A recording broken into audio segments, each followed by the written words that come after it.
Assalamualaikum warahmatullahi wabarakatuh. Perkenalkan, saya Istiqomah, CGP Rekognisi Angkatan 7 dengan Fasil Ibu Sri A. Izinkan saya berbagi aksi nyata modul 1.4 tentang sosialisasi budaya positif. Latar belakang dilakukannya budaya positif adalah untuk mewujudkan, menumbuhkan, dan menerapkan budaya positif pada warga sekolah, sehingga tercipta lingkungan yang kondusif, aman, dan menyenangkan. Budaya positif yang dibiasakan diharapkan dapat mewujudkan visi sekolah yang berpihak pada murid. Adapun tujuan pembelajarannya adalah terciptanya budaya positif di sekolah, tersosialisasikannya pembelajaran dari penerapan konsep inti dari modul budaya positif, serta pemahaman mereka mengenai konsep-konsep inti dalam modul budaya positif kepada warga sekolah. Tolak ukur kegiatan ini adalah CGP melakukan sosialisasi kepada warga sekolah tentang budaya positif. CGP bersama dengan murid membuat keyakinan kelas dan melaksanakannya, penggunaan posisi kontrol manajer, dan tindakan segitiga restitusi oleh guru terhadap murid yang bermasalah. Lini masa aksi nyata yaitu berkoordinasi dengan kepala sekolah tentang pentingnya penanaman budaya positif, membuat keyakinan kelas, melakukan pengimbasan kepada rekan sejawat. Berikut aksi nyata sosialisasi budaya positif di komunitas praktisi di sekolah. Bismillahirrahmanirrahim. Alhamdulillahirrabbilalamin. Wabihi nasta'inu ala umuri dunya waddin. Pertama-tama marilah kita panjatkan puja dan puji syukur kehadirat Allah Subhanahu wa taala, yang mana pada pagi hari ini yang menjelang siang kita dapat berkumpul dalam acara in-house training. Katanya gitu ya, kata kerennya gitu, in-house training dengan judul budaya positif oleh dosen kesayangan kita, Profesor Istiqomah. Sudah. Oke. Assalamualaikum warahmatullahi wabarakatuh. Bagaimana kabarnya Bapak Ibu? Baik. Sehat. Alhamdulillah, luar biasa. Terima kasih atas semangatnya, terima kasih atas waktunya, dan terima kasih atas segalanya. Karena dengan berbagai tantangan yang sudah kita hadapi di awal tadi, tidak menyurutkan semangat kita untuk berkumpul dan belajar bersama. Amin. Di sini saya hanya berbagi saja ya Bapak Ibu tentang apa yang sudah saya dapatkan dari pelatihan-pelatihan yang sudah saya ikuti. Jadi kita nanti sifatnya santai, kita berdiskusi, kita berbagi pengalaman, karena Bapak Ibu semua adalah sudah menjadi guru, bahkan ada gurunya saya di sini gitu ya. Jadi kita berbagi bersama, kita gunakan bersama agar berdampak positif kepada murid-murid kita. Oke Bapak Ibu, sebelum kita mulai kegiatan ini, alangkah baiknya kita melakukan ice breaking terlebih dahulu. Setuju? Setuju. Oke, untuk kenalan dulu. Iya, tak kenal maka tak sayang dulu. Oh iya, walaupun kita bertahun-tahun seling bertatap muka, jarang bersapa, mungkin jadi lupa dengan nama saya, Pak Haji. Oke, nama saya Istiqomah, saya juga pengajar di sini, Pak. Saya sudah ngajar di sini mulai tahun 2011 ya. Statusnya saya guru, statusnya guru yayasan. Semoga tidak ada pertanyaan lebih jauh lagi nih Pak, oke? Oke, sebelum kita mulai, kita akan ice breaking dulu Bapak Ibu. Kita akan bersenang-senang di sini, kita akan berbahagia di sini, dan akan dipimpin oleh Ustadzah Fitri yang baru saja datang dari Bandung. Ya, silakan Ustadzah untuk dipimpin ice breaking bersama. Apa ini bebas ya? Bebas, monggo.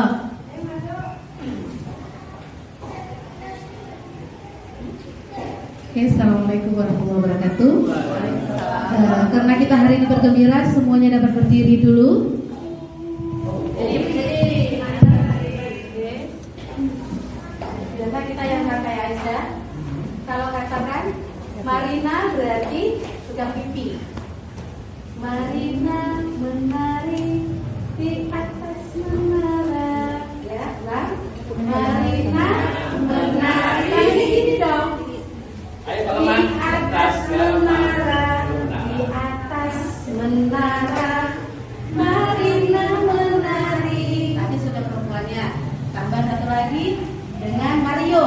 Kalau Mario itu, oke ya. Kita coba lagi. Mario menari di atas menara, di atas menara, Mario menari, Mario. Ice cream sudah, ice creamnya mana? Ice-nya, Oh, namanya roti. tadi itu nama saya Istiqomah Pak. Tadi sudah ada Maria, ada Mario, besok Marlena ya. Marlena, Marlena sama Terlena Musafir Cinta. Oke Bapak Ibu, jadi tujuan kita hari ini maaf sekali kita sudah berusaha untuk mengusahakan tampilan layar melalui laptop, melalui PC, namun masih belum bisa dilakukan. Tapi alternatif kedua sudah saya share linknya, materinya di grup dinas kita. Mungkin silakan Bapak Ibu buka, materinya ada di sana. Jadi kegiatan hari ini tujuannya adalah untuk memahami konsep pendidikan menurut KHD. KHD itu adalah Ki Hajar Dewantara, oke, Bu Iva, yang dihubungkan dengan konsep budaya dan lingkungan positif di sekolah. Saya yakin sekolah kita ini banyak budaya positif yang bisa kita angkat, yang bisa kita kembangkan dan menjadikan kebiasaan, gitu ya. Dan yang kedua adalah memahami konsep disiplin positif. Nah, disiplin itu seperti apa sih, gitu ya. Dan yang ketiga adalah memahami peran sebagai guru untuk membangun budaya positif. Jadi guru itu kata Buning bukan hanya memberi contoh tetapi sebagai contoh gitu ya katanya ya. Oke, nanti kita bahas bagaimana sih menjadi contoh yang benar sebagai murid itu, sebagai guru itu. Nah, itu adalah tujuan kita. Tidak terlalu banyak tetapi semoga berdampak. Nah, sebelum saya masuk tentang konsep merdeka menurut KHD, di sini ada pertanyaan pematik ini Bapak Ibu. Nah, sebagai seorang pendidik bisa dicek di HP-nya Bapak Ibu sekalian. Sebagai seorang pendidik atau pemimpin sekolah, bagaimana Bapak Ibu menciptakan suasana positif di lingkungan Bapak Ibu selama ini? Oh masih ada beberapa anak yang ujian praktek. Oke. Jadi kita lanjutkan lagi ya Bapak Ibu. Jadi ini adalah sebuah pertanyaan romantik yang diminta, tidak ada jawaban salah, tidak ada jawaban yang benar, tapi kita berbagi ide bersama sebagai seorang pendidik atau pemimpin sekolah. Bagaimana Bapak Ibu dapat menciptakan suasana positif di lingkungan Ibu Bapak selama ini? Adakah yang ingin berbagi? Bisa berbagi? Bagaimana? Apa yang Bapak Ibu lakukan untuk menciptakan lingkungan positif di sekolah kita ini? Adakah? Saya. Oke, silakan Pak Hasbul. Terima kasih. Ini enggak sampai ini ya. Oke, ya silakan. Bagaimana Pak? Dengan suasana positif ini diberikan saat sebelum pembelajaran dimulai, anak-anak diberi reward atau diberi semangat agar dia tetap belajar. Oke, luar biasa jawabannya Pak Hasbul ya. Jadi memberikan reward atau semangat sebelum belajar. Ada lagi mungkin yang bisa sharing apa yang Bapak Ibu lakukan ketika memberikan peluang lingkungan positif di sekitar Bapak Ibu sekalian, baik itu sesama teman, kepada siswa maupun orang-orang yang ada di ekosistem sekolah kita ini. Apa Bapak Ibu? Oke, Ustazah Umi. Pertama sebelum melanjutkan pembelajaran siswa disiapkan apa dulu ya hadiah. Terus saya tanya pertanyaan yang sudah ada. Siapa yang bisa menjawab saya kasih hadiah. Nah, itu anak-anak. Oke, memberikan penguatan positif gitu ya kepada murid. Oh, diberikan reward berupa snack gitu ya. Oke, dan itu melakukan aktivitas yang bergembira. Bisa jadi dengan games, explaining dan guru atau bercerita yang membuat anak-anak menaikkan semangatnya, berbagi dan semangatnya belajar. oke, luar biasa, menciptakan iklim positif gitu ya, memberikan semangat biar anak-anak senang dan bahagia melalui games, cerita, dan ice breaking. Oke, terima kasih Ustazah Fitri dengan efektif. Bila belum, apa yang menurut Bapak Ibu masih perlu diperbaiki dan dikembangkan? Nah, ketika Bapak Ibu menerapkan disiplin di sekolah, bagaimana? Apakah itu sudah berjalan dengan baik? Apakah itu sudah efektif? Bila belum, apa yang harus diperbaiki? Mungkin ada yang bisa sharing pengalaman Bapak Ibu? Oke, Pak Heri silakan. Sekolah kita masih belum belum masalah penerapan disiplin, terutamanya masalah sholat dua. Siswa disuruh sholat dua, tapi gurunya jarang sholat dua. Jadi penerapan disiplin masih kurang. Oke, jadi penerapan disiplin terhadap guru masih kurang karena masih belum bisa menjalankan kewajiban gitu ya Pak Haji? Pak Haji, Kepada siswa. Guru memberi contoh kepada siswa tapi masih belum gitu ya? Atau hanya beberapa gitu nggak? Oke, terima kasih. Oke, luar biasa Pak Heri, terima kasih. Ada lagi mungkin itu tadi contoh sholat duha, bahwa kita masih belum disiplin untuk melaksanakan sholat duha. Ada lagi mungkin yang bisa berbagi selain sholat duha, mungkin sholat zuhur atau sholat tahajud, mungkin nggak ada ya sholat tahajud ya? Atau kegiatan yang lain Bapak Ibu, monggo. Feel free aja, nggak apa-apa, santai aja. Ada yang ingin berbagi? Cukup itu? Oke. Nah, itu adalah cerminan dari kegiatan kita selama di sekolah, bahwa disiplin di sekolah masih ada yang kurang dan masih ada yang baik, masih independen. Apa independen itu?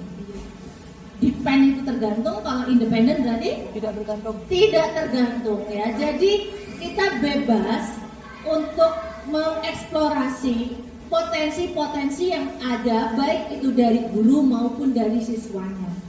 Jadi Ki Hajar mengatakan bahwa kita tidak hanya terlepas dari perintah, jadi siswa tidak merasa diperintah lagi, tetapi cakap untuk memerintah diri sendiri. Jadi mereka bertanggung jawab terhadap diri mereka sendiri.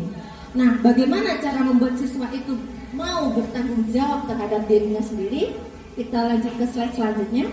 Nah, kita belajar tentang paradigmanya dulu. Nah, di sini ada kegiatan kepalan tangan. Bapak Ibu silahkan kepalkan tangannya. Ada A dan B gitu ya. Yang satu mengepal, yang satu melihat gitu ya. Ada A dan B, Anda dan teman Anda. Jadi berpasangan. Silahkan cari pasangan. Kalau saya nggak usah cari pasangan sudah, apa-apa. Di sini saya happy. Oke, silakan berpasangan. Nah, sampailah nggak usah kertas ya. Di sana di dalam aja ya.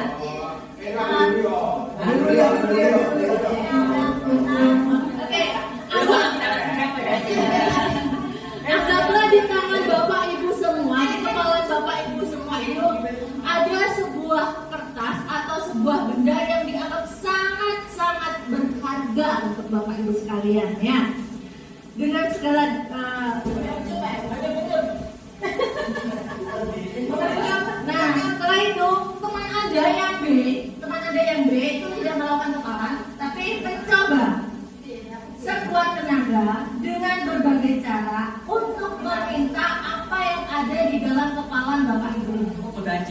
Ini ya, jadi gini, yang Bapak Ibu kepala itu kan hal yang sangat berharga ya kan? Sangat berharga.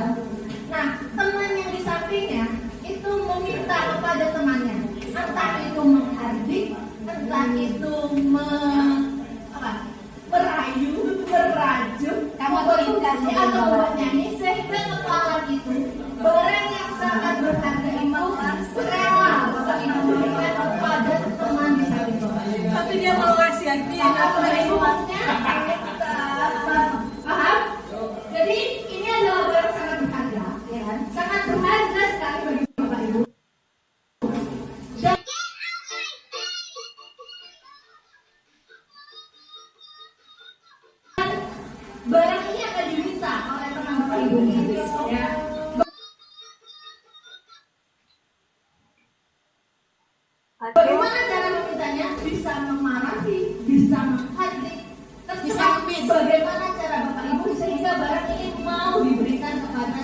ada di sana. Oke, saya coba. Ayo, sampai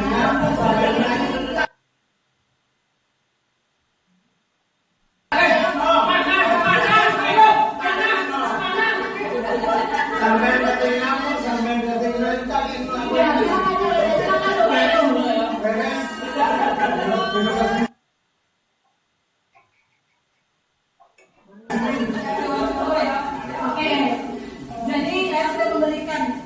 Ya, ada yang sudah memberikan. Ada yang sudah memberikan. Saya pakai.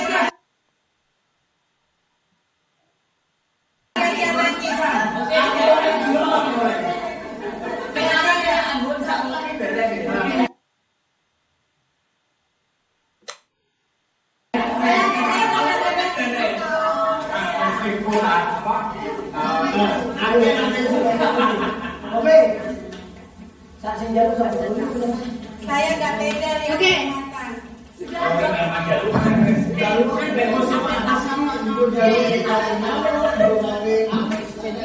Ya, jadi ada yang pasrah diberikan barang berharganya itu apapun ekspresinya gitu ya. Ada yang pakai syarat ya, ada yang nyogok gitu ya, nyogok kasihkan gitu ya. Ada yang tadi dia makan tadi Bu Evi, Saya tuh nggak bisa lihat makan. oh gak tega ya, jadi dengan wajah sedih baru dikasihkan gitu ya. Oke, jadi apa yang bisa kita tarik dari kepala taman itu kepada temannya? Mungkin ada yang mau berbagi? Ada, oke, Bu Fitri silakan. Ustaz dan Oke. Menurut saya segala sesuatu itu akan lunak apabila komunikasi kita secara baik. Jadi kalau kekerasan biasanya dengan kekerasan, tapi kalau lebih akan terjadi. Oke. Apa yang membuat Bu Fitri rela mau memberikan barang yang berharga itu kepada temannya? Karena dari sahabat saya tadi meminta itu dengan kalimat yang santun, yang baik. Jadi yang meluluhkan. Oke, jadi karena sahabatnya itu meluluhkan, mau sehingga diberikan gitu ya. Oke. Nah, Bapak Ibu, inilah yang disebut dengan budaya positif. Bukan. Nah, inilah yang disebut dengan perubahan paradigma teori kontrol gitu ya Bapak Ibu. Kalau selama ini kan kita memberikan sesuatu itu dengan secara paksa tanpa kita tahu apakah anak itu mau menerima atau tidak, gitu ya. Kita mendisiplinkan anak-anak itu apa kata guru, sedangkan muridnya itu mau menerima atau tidak, mereka punya alasan atau tidak, tanpa kita bertanya atau tidak, kita langsung kasih hukuman. Nah, padahal dengan kita bertanya, dengan kita melakukan berbagai cara untuk mendekati murid itu, anak itu secara tidak sadar nantinya akan rela untuk dikontrol. Gitu nggak Bapak Ibu? Ya, jadi teorinya nanti itu akan berubah dari teori yang stimulus respon akan berubah menjadi teori kontrol. Bagaimana kita bisa menerapkan teori kontrol? Di sini kita harus mengetahui tentang 5 kebutuhan dasar seorang murid. Ya, dan semua manusia itu punya 5 kebutuhan dasar. Kebutuhan dasar yang pertama adalah kasih sayang dan rasa diterima. Yang kedua adalah penguasaan. Dan yang ketiga adalah kesenangan, dan yang keempat adalah kebebasan. Ini adalah kebutuhan dasar yang harus kita berikan kepada murid-murid kita. Bagaimana caranya kita memberikan kebebasan tersebut? Nanti akan ada studi kasusnya bagaimana kita mensosialisasikan hal tersebut. Nah, kalau seperti biasanya itu guru mengontrol murid, kalau kita memaksa kepada teman kita ketika memberikan kepalan, apa yang akan terjadi? Kita akan menolak kan gitu ya. Begitu juga murid. Kalau murid kita paksa untuk melakukan, mereka akan melakukan, tetapi pada dasarnya kebutuhan dasarnya itu tidak terpenuhi. Tujuannya tidak terpenuhi. Dia patuh karena dia ingin kebutuhan dasarnya terpenuhi, yaitu tadi adalah ingin diterima. Jadi kebutuhan dasarnya ingin diterima sehingga dia mematuhi yang memerintah itu, tapi pada dasarnya dia menolak. Sehingga tujuan kebutuhan dasarnya itu tidak terpenuhi. Nah, dan ilusi bahwa kritik, mungkin ada yang yang berkata menekan terhadap temannya yang memegang itu.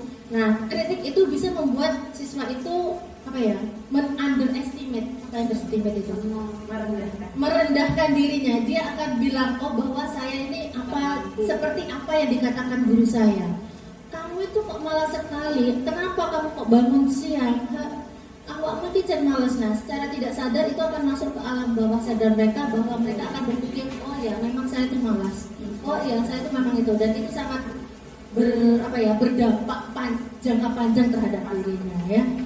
Dan ilusi bahwa semua penguatan positif efektif dan bermanfaat. Ketika kita memberikan penguatan efektif, misalnya kita memberikan hadiah gitu ya kepada anak-anak, atau memberikan reward terlalu sering, itu akan membuat anak itu menjadi tergantung gitu ya. Tergantung terhadap reward yang diberikan. Jadi kalau saya tidak di reward, saya tidak akan berubah. Saya kalau tidak di reward, saya tidak akan melakukan. Merasa nggak Bu seperti itu kadang-kadang? Ya kadang saya juga merasa ya, oh ya anak ini tidak mau bekerja kalau tidak saya kasih reward. Nah, yang terakhir adalah ilusi bahwa orang dewasa memiliki hak untuk memaksa. Nah, hak memaksa inilah yang membuat mereka tidak percaya dan tergantung terhadap orang dewasa tersebut. Jadi bagaimana caranya biar mereka itu bisa maksimal? Ya kita gali kesadaran mereka, kita tunjukkan kepada mereka apa kebutuhannya, apa keinginanmu. Dengan memfasilitasi apa kebutuhan mereka, maka memudahkan kita untuk mencapai tujuan 5 kebutuhan dasar tersebut. Kasih sayang, perhatian, penguasaan, kesenangan, dan itu mereka akan dapatkan. Nah, di sana ada perbedaan Bapak Ibu antara teori stimulus respon dan teori kontrol. Kenapa kita mengurangi teori stimulus respon ini? Stimulus respon ini bila saya stimulan dan respondennya itu hanya berfokus kepada apa yang saya berikan dan apa yang dia dapatkan, tanpa memperhatikan proses yang dilakukan. Nah, jadi seumpamanya saya ingin Bu Fitri ini murid saya ingin kamu dapat 90, saya drill dia 90. Apakah dia senang, apakah dia tertekan, apakah dia sedih, itu saya tidak peduli. Yang penting saya bisa mengukur kemampuanmu dapat 90. Dan semua rata terjadi di satu kelas ini. Apa yang akan terjadi?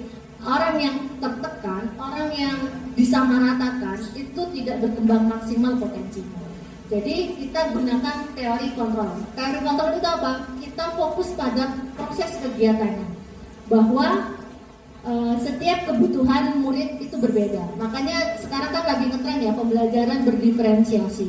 Bagaimana kita mendiferensiasi murid berdasarkan potensi yang mereka miliki. Bagaimana cara mengetahui potensi yang dimiliki? Kita melakukan assessment diagnostik, ya kan? Bagaimana apakah itu anak itu tipe visual, kinestetik, atau tipe apa? Satunya auditory. Nah, di sana kita bisa memetakan. Oh, berarti anak ini auditory, proses pembelajarannya seperti ini. Oh, ini anak kinestetik, harusnya pembelajaran seperti ini. Tidak bisa kita samaratakan karena setiap orang memiliki keunikan yang berbeda. Dan yang selanjutnya kita berusaha memahami pandangan orang lain tentang dunia. Nah, biasanya kita ingin yang dipahami. Nah, saya ini semua lakukan demi kamu. Kamu nggak tahu nggak? Saya itu sampai nggak masak, saya nggak mandi gitu ya. Berangkat sekolah itu semua demi kamu lah. Muridnya bilang itu ibu, saya juga seperti itu bu, gitu kan anaknya ya. Saya juga banyak pengorbanan yang saya lakukan sebelum saya datang ke sini. Nah, kita coba ubah paradigma tersebut. Bagaimana ya cara menyelesaikan ini? Saya masalahnya seperti ini, kamu seperti ini. Nah, kira-kira hal yang baik, hal yang bisa kita lakukan biar berjalan maksimal itu seperti apa? Kita ubah dari apa yang kita mau, apa yang murid mau, tetapi apa yang kita mau, gitu ya. Dan selanjutnya adalah semua perilaku memiliki dan paksaan itu akan berdampak panjang kepada murid tersebut dan akan membenci bahkan nantinya kalau semuanya kita memaksakan kehendak kita. Kolaborasi dan konsensus menciptakan pilihan-pilihan baru. Nah, itu kunci dari teori kontrol ya Bapak Ibu. Tidak ada kita berjalan sendiri, semua harus berkolaborasi. Baik itu antar guru, antar siswa maupun semua warga yang ada di sekolah. Model berpikir menang-menang. Jadi nggak ada saya menang, kamu kalah, kamu salah, saya menang, tidak ada. Semuanya win-win solution. Itu teori kontrolnya. Nah, dari perbedaan stimulus respon ke teori kontrol ini ada sebuah pertanyaan berdasarkan pengalaman Bapak Ibu semua. Strategi apa yang selama ini Bapak Ibu terapkan untuk menanamkan disiplin positif pada murid-murid Bapak Ibu? Bagaimana hasilnya pada perilaku murid Anda? Silakan Bapak Ibu tulis di sini, nanti ditempel di sana, oke? Jadi strateginya dan bagaimana hasilnya? Positif, Bu Iva? Gak apa-apa, strategi bisa yang Kenapa di tengah-tengah? Seharusnya kan berbagai strategi. Hasilnya itu sama tengah-tengah ada di Bapak itu. dijadikan satu ya, nggak apa-apa dijadikan satu. Nggak apa-apa, Mas, nggak apa-apa. Berbeda.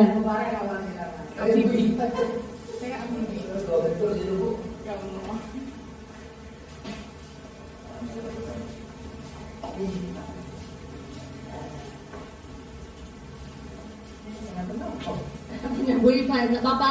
Itu karena kertasnya hanya satu.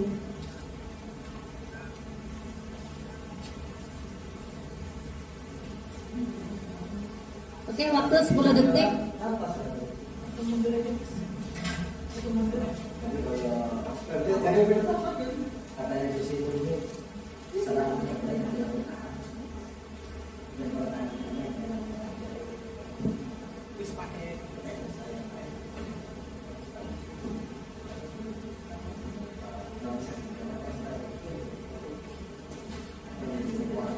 Walaupun tanpa strategi itu masih memikirkan strategi ya Pak Rosdi ya. Walaupun tanpa strategi itu masih memikirkan strateginya apa gitu ya.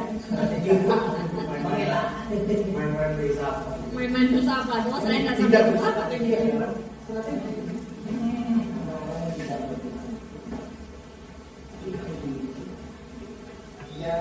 Oke. Udah Bapak Ibu?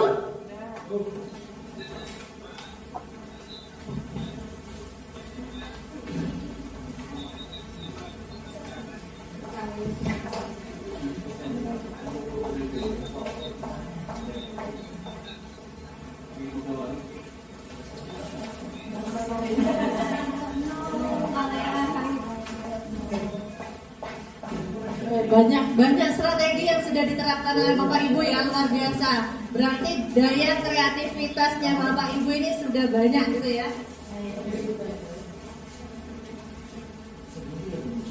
Dan panjang-panjang Bapak Ibu ya, Masya Allah ya. Jadi kebalik ini ya. Oke, terima kasih Bapak Ibu atas partisipasi yang luar biasanya. Namanya ya, tapi satu aja ya. Oke, strategi ini yang tentu saya baca ya. Strategi apa yang digunakan untuk penerapan disiplin? Satu, agar tidak terlambat ke sekolah, membuat alarm. Jadi alarmnya dihidupkan, datang ke sekolah tidak terlambat. Dan yang kedua adalah tidur lebih awal. Ini siapa ini ya? Ya, jadi strateginya biar disiplin positifnya itu melakukan pembiasaan gitu ya. Pembiasaan dengan cara pemaksaan terlebih dahulu. Bisa karena dipaksa gitu ya. Oke, selain terpaksa terbiasa. iya, dipaksa akhirnya terbiasa. Yang kedua, diajak dialog sampai ke akar atau hal dasar. Wah, ini tipe-tipe orang sabar ya. Karena siswa kita itu ratusan dan diajak dialog dengan berbagai karakter siswa sampai akar, itu adalah hal yang sangat luar biasa. Terima kasih. Strategi penerapan disiplin menceritakan kisah inspiratif. Kisah inspiratif tentang apa yang kita lakukan akan kembali pada diri kita sendiri, mendampingi dan memantau. Nah, inilah Bapak Ibu, memantau itu kita agak sulit ya, karena kita itu pandai membuat aturan tetapi sulit untuk melakukan pemantauan. Monitoring dan evaluasi itu sangat penting sekali. Dan bagaimana dengan hasilnya? Hasilnya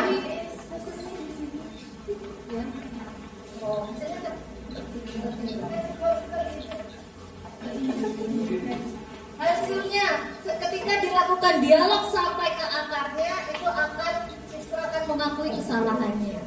Nah, kesalahan itu sulit, sesuatu yang luar biasa bagaimana menyadarkan siswa mengakui kesalahannya, gitu ya. Dan yang kedua adalah impactnya disiplin, sportif dan bahagia. Siapakah yang menulis ini bisa dieksplor lagi mungkin? Sportif, bahagia dan disiplin. Adakah yang bisa berbagi? Tidak ada. Dan selanjutnya, ya itu nggak ada namanya ya. Siswa mematuhi peraturan saat KBM. Siswa mematuhi peraturan kelas saat KBM. Bagaimana ketika di luar KBM? Apakah dia tetap mematuhi? Diberi sanksi, guys. Sanksi. Nah, sanksi seperti apakah ini? Nah, iya. Sanksi itu apakah sudah ada kesepakatan antara siswa dengan gurunya ketika akan diterapkan sanksi? Oh, sudah. Oke, luar biasa ya. Harus ada kesepakatan ya antara keduanya. Hasil dari kegiatan itu harus lebih baik. Nah, baiknya indikatornya apa? Oke, nanti kita nanti adakah yang bisa mengekspor ini? Hasil dari kegiatan itu harus lebih baik. Lebih baiknya seperti apa? Apakah baik untuk gurunya, apakah baik untuk siswanya, atau baik untuk orang lain? Dua-duanya. Oke, dua-duanya seperti apa Pak Heri? Anak akan menerima dengan baik. Anak dapat menerima. Guru mengajarkan dengan baik. Oke, guru menyampaikan dengan enjoy, menyenangkan. Semakin besar usia anak, semakin paham dengan orang tua lah. Ini berarti orang tua, siswanya memahami orang tua ya. Orang tua adalah orang tua. Ya, untung nggak ada ditulis namanya ya. Oke, tepuk tangan untuk Bapak Ibu semua. Oke. Yang bisa terdetek. Oh, saya nggak hafal tulisannya Bapak Ibu. Alhamdulillah saya tidak hafal sama jenis tulisannya Bapak Ibu ya. Nah, sebenarnya disiplin itu apa sih Bapak Ibu? Disiplin itu apa sih? Menjalani apa? Menjalani sesuai dengan aturan katanya Ustazah Iva. Apa sih disiplin? Selain ya seperti yang disampaikan dengan Bu Iva, mungkin ada pendapat lain tentang apa itu makna disiplin? Menjalankan kehidupan sesuai dengan apa yang menjadi apa namanya ya, kayak bukan apa sih namanya, kita kan biasanya kalau mau melakukan sesuatu itu kita itu kan punya tujuan, punya apa yang harus dilakukan, betul. apa yang tidak, kan kita punya ketentuan itu sendiri. Oke. Jadi disiplin itu melakukan sesuatu berdasarkan ketentuan yang sudah ditentukan oleh diri sendiri dan juga lingkungan. Oke, luar biasa. Tepuk tangan untuk Ustazah Vera ya. Jadi disiplin itu biasanya kalau kita itu kan sifatnya pemaksaan ya. Dan merasa siswa itu tidak merasa nyaman dengan apa yang sudah kita terapkan. Tapi di sini makna disiplin secara positif membuat orang menggali potensinya menuju sebuah tujuan. Tujuannya apa? Ya 5 kebutuhan dasar itu tadi. Kasih sayang, perhatian, kekuasaan, kebahagiaan itu adalah tujuan secara universal dari setiap manusia, gitu ya, tujuan utamanya. Namun dalam budaya kita, makna kata disiplin telah berubah menjadi sesuatu yang dilakukan seseorang pada orang lain untuk mendapatkan kepatuhan. Nah, itu pemaksaan berarti ya. Kamu harus mau, kamu harus ikut, kamu harus patuh gitu ya. Kecenderungan umum adalah menghubungkan kata disiplin dengan ketidaknyamanan. Kira-kira kalau kita bertanya kepada murid-murid kita, kamu harus disiplin, mereka merasa nyaman nggak dengan kata-kata itu? Tidak ya. Bukan dengan apa yang kita hargai atau pencapaian suatu tujuan mulia.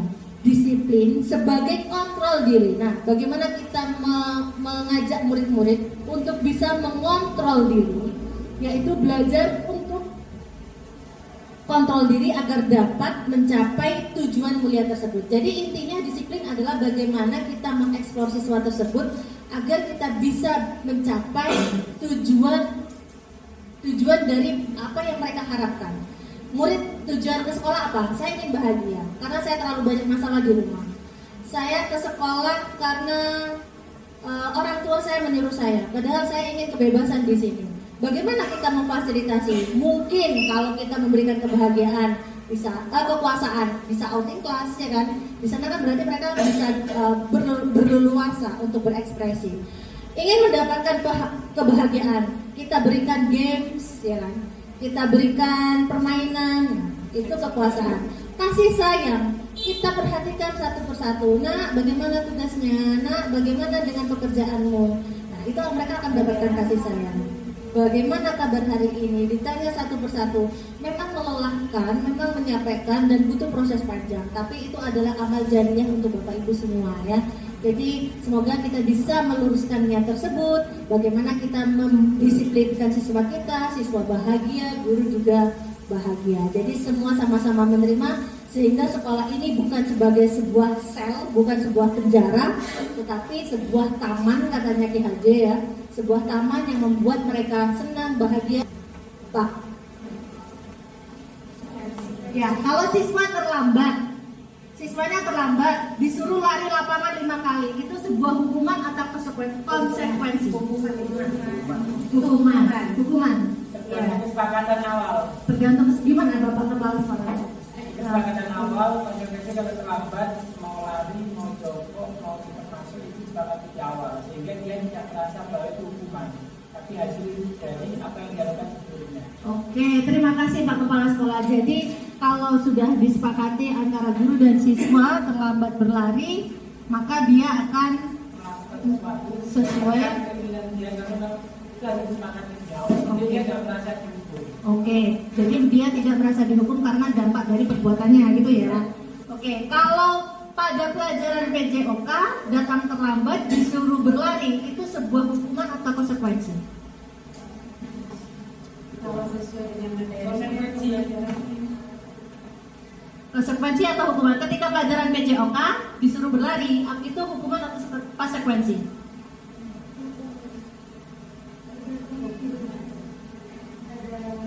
Gimana Mbak? Mbak Rabia?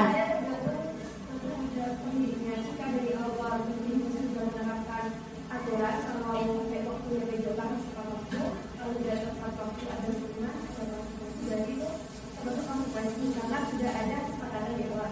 Kalau tidak ada berarti hukuman karena tidak datang dari dikasih.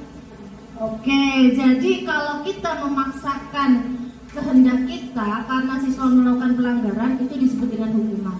Tapi kalau kita melakukan kesepakatan dulu di awal apa yang harus dilakukan itu disebut dengan konsekuensi. Mari kita baca bersama ya Bapak Ibu. Hukuman bersifat tidak terencana. Betul ya? Tidak terencana ya. Atau tiba-tiba anak atau murid tidak tahu apa yang akan terjadi dan tidak dilibatkan. Nah, tidak dilibatkan tiba-tiba dan tidak tahu itu hukuman. Hukuman bersifat satu arah ya, dari gurunya, dari pihak guru yang memberikan, dan murid hanya menerima suatu hukuman tanpa dilalui kesepakatan atau pengarahan dari pihak guru. Nah, benar sekali apa yang sudah Bapak Ibu kemukakan barusan bahwa hukuman karena itu sifatnya adalah satu arah, tiba-tiba dan tidak terencana. Sedangkan konsekuensi sudah terencana atau sudah disepakati ya, seperti Pak Kepala tadi sudah dibahas dan disetujui oleh murid dan guru. Umumnya bentuk konsekuensi dibuat oleh guru atau sekolah dan murid sudah mengetahui sebelumnya konsekuensi yang akan diterima bila ada pelanggaran. Bila ada pelanggaran mereka tahu konsekuensinya apa. Konsekuensi biasanya diberikan berdasarkan suatu data yang umumnya dapat diukur. Ketika Bapak Ibu memberikan hukuman lari 5 kali lapangan, apakah itu sudah diukur? Walaupun itu sebuah kesepakatan, apa alat ukurnya? Satu mengetahui Gimana? mengetahui maksudnya kesehatan anak itu. Mengetahui kesehatan anak itu juga. Jadi Maka ketika kita membuat udah kesepakatan, ketika kita benar-benar dalam kondisi kurang sehat, itu tidak berlaku.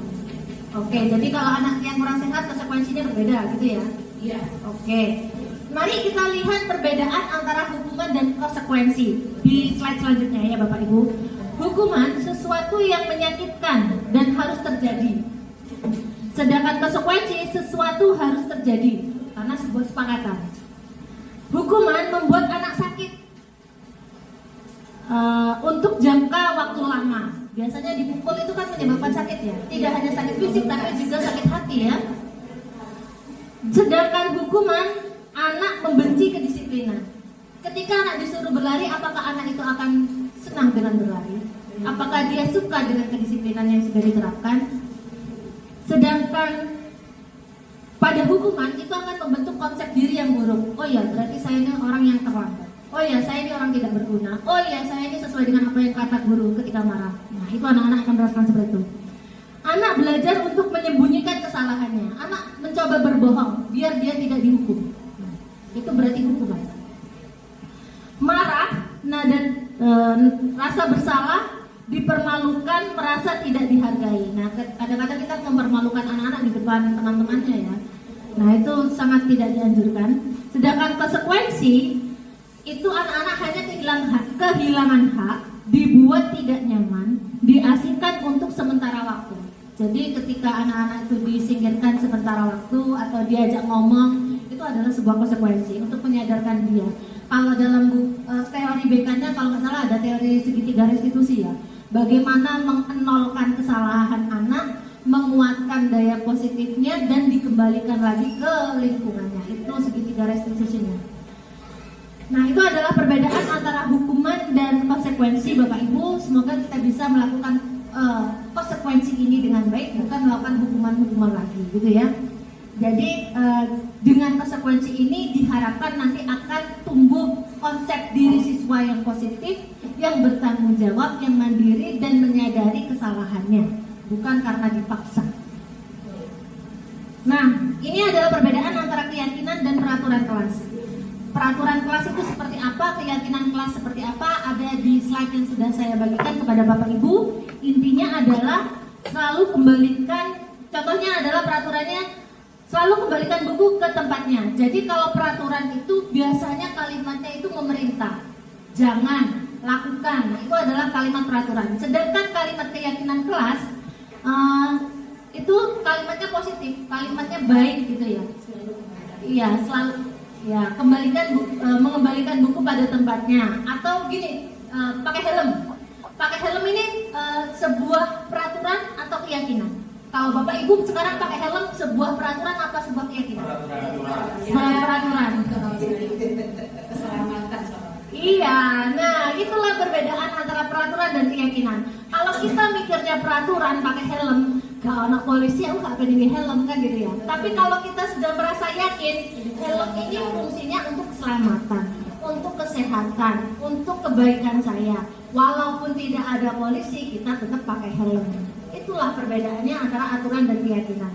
Nah, kita berharap bisa membuat keyakinan kelas. Jadi kalau di awal semester tuh biasanya saya melakukan keyakinan kepada anak-anak untuk menuliskan di buku mereka. Kira-kira apa yang akan kita lakukan dalam pembelajaran ini, apa yang kalian inginkan dan apa yang harus dilakukan, itu biasanya saya melakukan seperti itu dengan anak-anak. Nah, inilah yang harus kita tanamkan kepada mereka. Bagaimana menguatkan keyakinan kelas agar mereka merasa nyaman dengan apa yang sudah mereka buat, apa yang sudah mereka sepakati bersama. Dan yang terakhir itu adalah 5 posisi kontrol guru. Jadi guru itu bukan hanya sebagai apa itu di sana tulisannya kecil penghukum ya. Ada guru kan tipe penghukum ya. Kamu nggak bisa ini harus gini, kamu nggak bisa itu harus begitu. Nah itu berarti guru itu adalah tipe penghukum. Ada juga tipe guru sebagai teman, jadi bestian gitu ya. Dan ada juga guru yang berperan sebagai manajer. Manajer itu berarti mereka mengatur, membuat peraturan bersama untuk kegiatan bersama, untuk tujuan bersama. Dari 5 posisi kontrol ini ada beberapa pertanyaan Bapak Ibu. Tolong Bapak Ibu identifikasi. Saya kecewa sekali dengan kamu. Kira-kira itu tipe kontrol guru yang tipe apa? Apakah dia penghukum? Apakah dia manajer, apakah dia teman, atau sebagai pembuat orang merasa bersalah, atau pemantau? Bilangnya gini gurunya, saya kecewa sekali dengan kamu. Itu tipe kontrol guru sebagai apa? Ya, tipenya kan ada penghukum, pembuat orang merasa bersalah, ada yang tipe kontrol guru sebagai teman, ada tipe kontrol guru sebagai pemantau, dan yang terakhir adalah tipe guru sebagai manajer. Tipe guru sebagai saya kecewa sekali dengan kamu. Tipe merasa bersalah sebagai membuat orang merasa bersalah. Ya. Dan yang kedua, ibu kejar kamu karena ibu sayang dengan kamu. Tipe kontrol guru apa itu? Teman. Iya, sebagai teman, luar biasa. Aku kan hebat, bisa bikin ibu kejar aku. Itu tipe kontrol apa? Berarti guru itu membuat siswa itu hebat. Aku kan hebat, bisa bikin ibu guru kejar aku. Kira-kira gurunya sebagai tipe kontrol apa? Ada tipe penghukum, pembuat orang merasa bersalah, sebagai teman, sebagai pemantau, atau sebagai manajer. Manajer. Iya, manajer. Dan yang terakhir ini nggak kelihatan ya. Dan yang terakhir adalah nggak kelihatan, maafin. Gimana? Coba lanjut nih. Aku bosan mencatat terus di kelas. Kira-kira tipe kontrol apa itu? Penghukum ya. Jadi Bapak Ibu dengan mengetahui, mungkin bisa di print ya 5 tipe kontrol guru itu ya. Apakah itu tidak boleh dilakukan? Boleh dilakukan. Tapi melihat kondisinya seperti apa gitu ya. Kalau semuanya siswanya itu sudah di luar batas, mungkin kita pakai tipe penghukum. Kalau siswanya ingin diajak dialog, berarti kita tipe manajer, ya kan? Kalau kita muridnya itu memiliki masalah dan ingin curhat, mungkin kita bisa sebagai teman, ya. Oke, Bapak Ibu, jadi dari mulai budaya positif awal sampai yang terakhir ini, apa saja yang bisa kita lakukan di kelas nanti, Bapak Ibu? Yang pertama, oke, 1 membuat keyakinan kelas. Yang kedua, kita refleksi bersama ya dari beberapa hal yang sudah kita sharing bersama barusan ini, apa yang bisa Bapak Ibu terapkan nantinya di kelas. Yang pertama, membuat keyakinan kelas. Yang kedua, membuat kesepakatan, melakukan pembelajaran secara menyenangkan, melakukan posisi kontrol sebagai guru, terus memahami antara hukuman dan konsekuensi. Oke, Bapak Ibu, mungkin itu saja yang bisa saya sampaikan. Oke, Pak Kumbara, mau baca pantun? Terima kasih. Bisa buat yang lagi jadi begini. Sebuah peraturan kan baca mata pelajaran A itu harus berapa jam. Nah itu kan peraturan kan harus kita terapkan menjadi sebuah aturan, sehingga kemungkinan kita melakukan sesuatu itu kita sharing misalkan apa namanya, jangan orangnya jam berangkat masuk jam 8 pulang jam 12 karena nanti jadi kita tidak bisa ada aturan yang memang tidak bisa kita rubah, tetapi setidaknya nanti ditebalkan gitu ya. Tebalkan. Kenapa aturan ini dibuat seperti ini? Terus diberikan pencerahan kepada wali murid dan guru itu, manfaat dari masuk jam segitu itu apa kan gitu ya. Orang itu kan pasti akan melihat dari sisi diri mereka sendiri kan gitu ya. Jadi mungkin kalau seumpamanya itu sebuah peraturan dan tidak bisa dirubah, Bapak Kepala Sekolah bisa menebalkan kepada wali murid apa manfaat dari kita masuk jam segitu.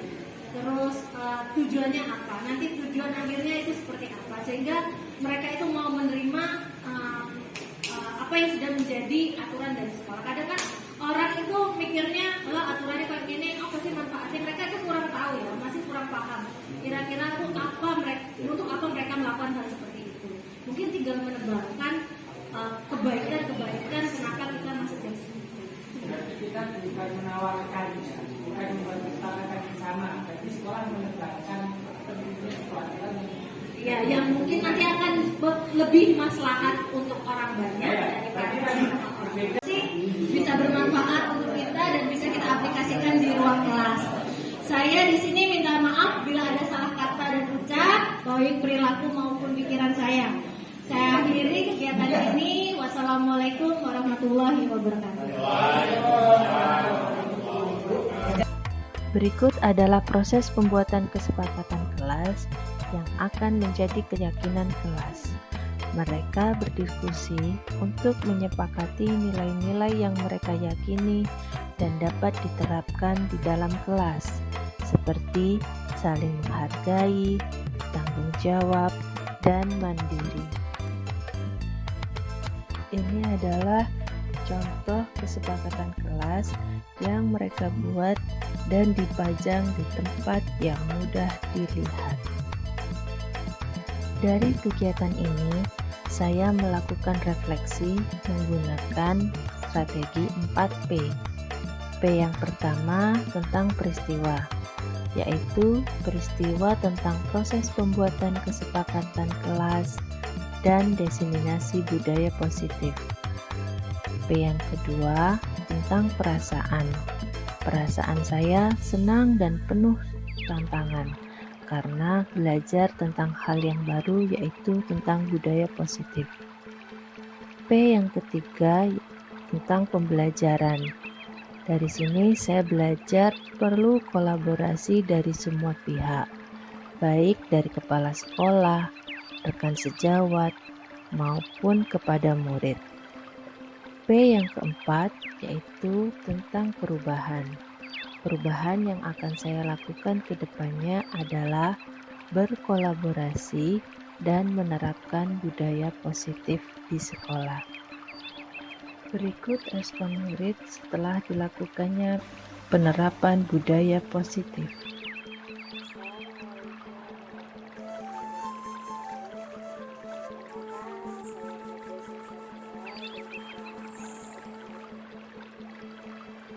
Menurut saya, penerapan keyakinan ini sangat bermanfaat di dalam kelas. Kami mematuhi aturan ini karena kami yang melakukan, sehingga kelas ini berkeyakinan di dalam kelas. Sekian dari saya. Wassalamualaikum. Demikian tadi video aksi nyata modul 1.4. Terima kasih telah menonton, semoga bermanfaat. Air beriak perahu laju, guru bergerak, Indonesia maju. Wassalamualaikum warahmatullahi wabarakatuh.